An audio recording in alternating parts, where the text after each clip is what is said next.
राष्ट्रीय गोकुल मिशन रे दुग्ध चाषी मानक पूर्व प्रेरण प्रशिक्षण शिविर अनुष्ठित। जसीपुर ठारे थिबा कृषि विज्ञान केन्द्र ठारे राष्ट्रीय गोकुल मिशन रे दुग्ध चाषी मानक पूर्व प्रेरण प्रशिक्षण शिविर अनुष्ठित होई जायछि।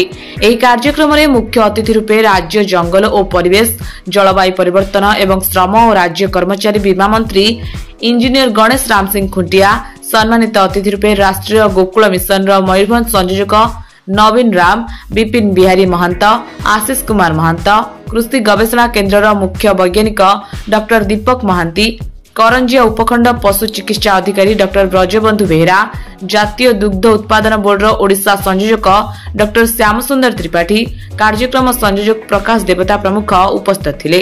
एही प्रशिक्षण शिविर रे जसीपुर, सुक्रुड़ी, ररुआ ब्लॉक रो प्राय 400 उभय पुरुष और महिला दुग्ध चाषी जोग देथिले। मयूरभंज करंजिया जितेंद्र राज का रिपोर्ट, ड्रीम्स राइडर न्यूज।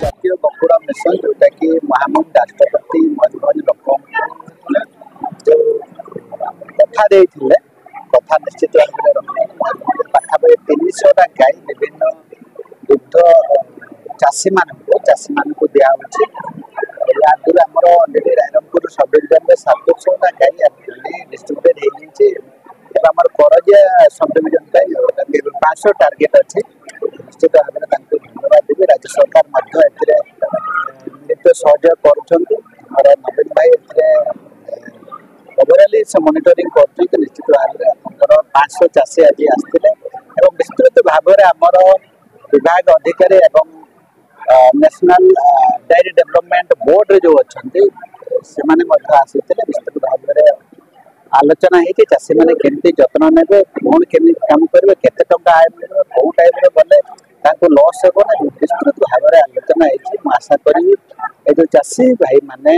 जो मैंने गाई रखिकी आय वृद्धि करने चाहते निश्चित भाव में लाभ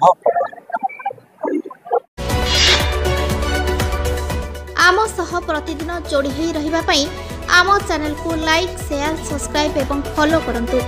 ड्रीम्स राइडर सबु समय रे आपन को सेवा रे।